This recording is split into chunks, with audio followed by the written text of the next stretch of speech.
not going to talk too much smack about it, but this last trip we went to the Upper Peninsula to do side-by-siding in the UP. And we went all the way up to Marquette, which was about a 700-mile one-way trip to get there. But anyway, we've been up there, we've been going up there the last few years. But anyway, we wanted to do some more trail riding up there because we like it up there. It's good weather, good trails. But I'm not going to talk too much smack about the Polaris because this is the first time that it laid down on me this hard anyway in the UP.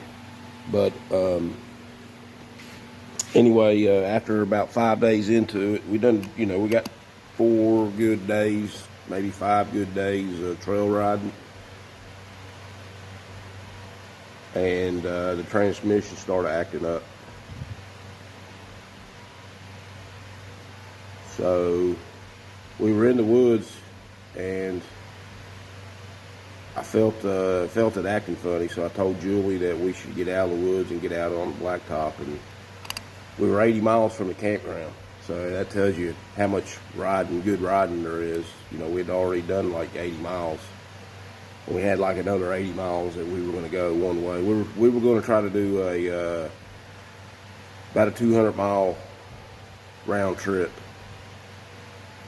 And we made it 80 miles before the transmission come apart on us. But anyway, we was able to get back out, and we met some real good people up there that helped us out. Because we got back out on the blacktop road, and they trailered us back to the campground. But anyway, I'm gonna try to make a video here of pulling the transmission out. The transmission blew apart on it, so. And it ain't, I'm not saying it, a lot of it's my fault because I've done a lot of upgrades and run bigger tires and didn't do no gear reductions and all that stuff. But I got 7,500 miles out of this transmission, and we've been running it pretty hard. But anyway, that's what we're doing, and I'll try to, I'm not going to do a step-by-step video, but I don't know if I'm going to rebuild this transmission yet or go with another transmission already built. I'd like to rebuild it if the bell housings aren't cracked, and I don't think they are because no fluids.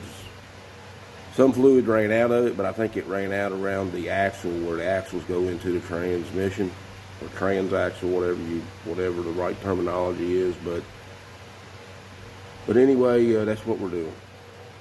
I'm still in the process of putting a transmission in this thing, but while I got this transmission out of it, I got it out already, but I'm gonna go ahead and change this prop shaft while I got it out, so I can it ought to be a whole lot easier to take out with that transmission out of it.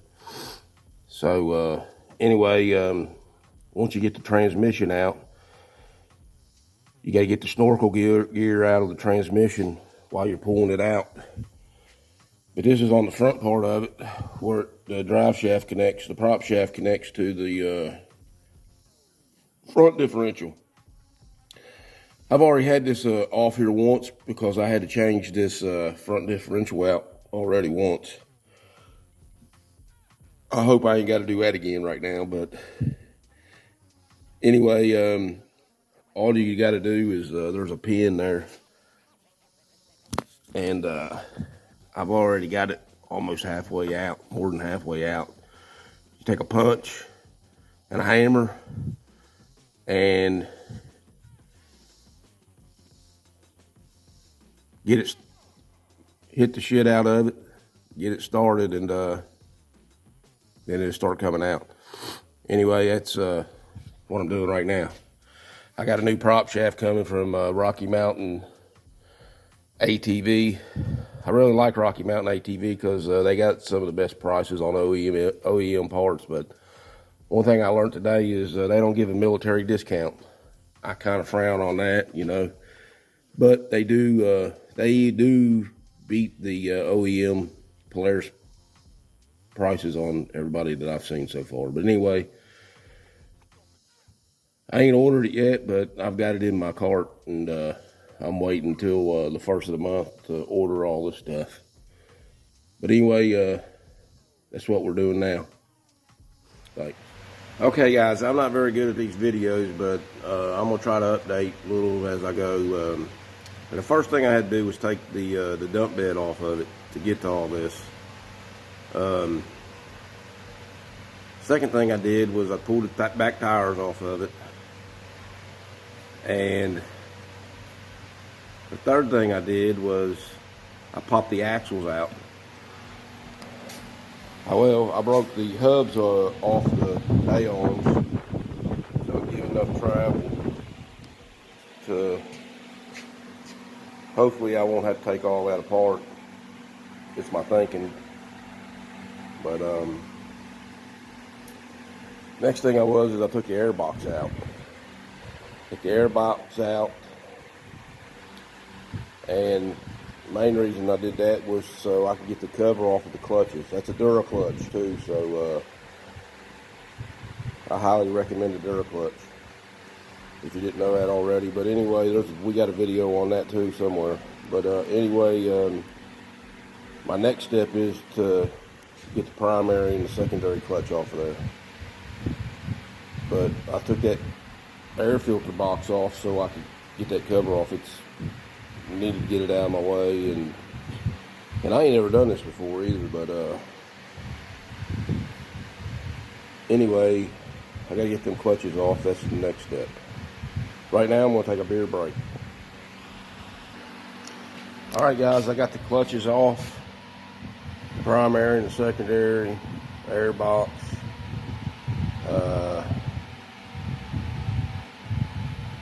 all the I got a blowhole up there that's attached to the box for the clutches to pull all the dust and dirt. Got all that undone.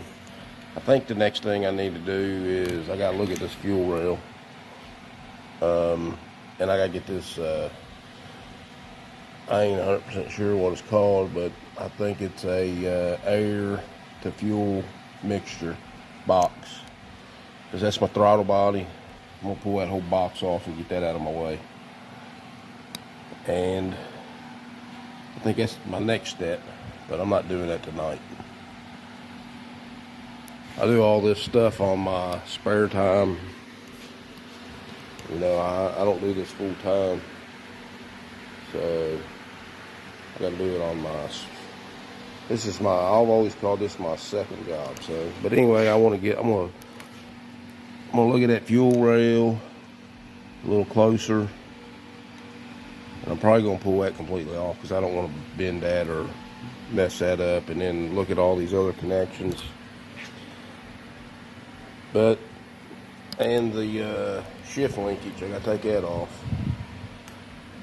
I know how to do that because I had to replace that whole shift cable already on this thing. But anyway, so far it ain't been that bad as much as I thought it was going to be. But anyway, I just got to try to stay interested in it, because I lose interest easily on this thing anymore, because it seems like that's all I did is worked on it. But anyway, it's not true, but I put a lot of miles on it. Anytime you put a lot of hard driven miles on something, you gotta expect to work on it. So anyway, we'll get back with y'all tomorrow. Alright guys, I'm not very good at this video stuff, but my wife wants me to make these videos, so anyway, I'm getting that drive shaft out of there. Can't get it out the back. You done seen that video, but I'm gonna get it out of the front. I pulled the bumper, and I already had to pull this axle because Super ATV told me that they don't warranty their boots, and I just bought these axles, these Rhino axles. They're about they're a couple months out of due. They've lasted about a year, but I was told by one of their reps that they don't warranty boots. So anyway, I got a boot repair kit, rebuild kit coming. So I figured, well, I got to pull that fucking axle anyway. So I pulled them all. And I'm gonna pull that front differential loose. And it feels good, that front differential. It's been in there since 2020. And it feels good to me. But anyway, I'm gonna knock it loose. I'm gonna move it out of the way. And I'm gonna pull that drive shaft out through the front, through this hole. Hopefully it'll come through that hole.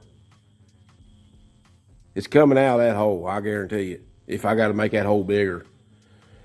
But to do that, you gotta pull the bumper off and pull the winch cable out, and it's just a pain in the ass. Pull the brake calipers off.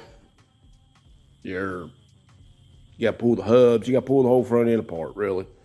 But I've done it so much, I can pretty much do it in my sleep. But anyway, that's what we're doing. See you on the trails. Hopefully, this sumbitch will run again.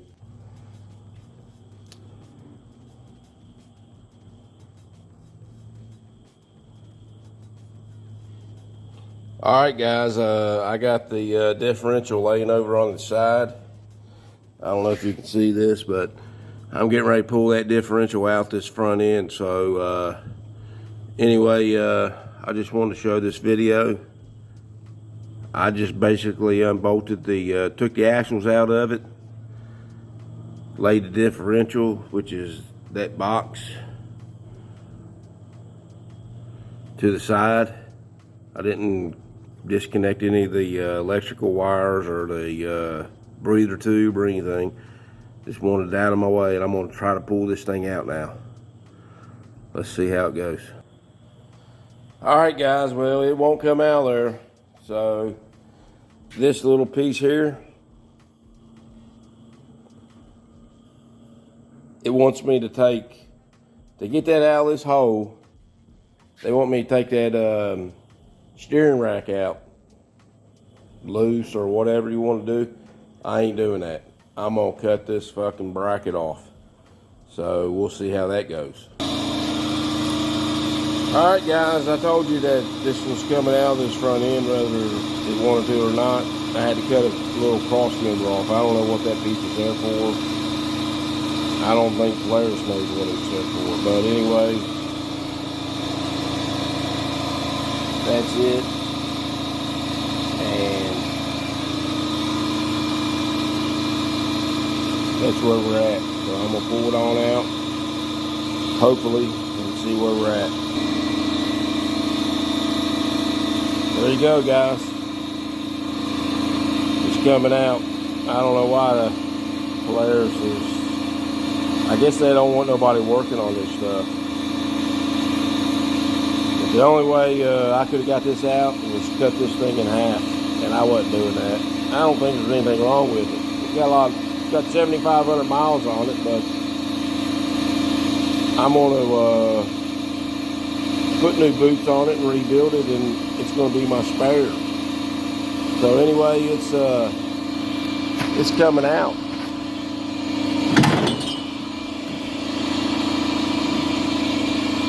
And I got a new one coming. And they got CV joints on it. I like that on both ends. But it's out. I hope I get 7,500 miles out of the next one that I'm putting in there. That's my thinking. See you on the trail, boys. As you all know, I'm putting in a transmission for this, or my transmission blew up and I've got to put another one in. I've got a Super ATV transmission that I'm gonna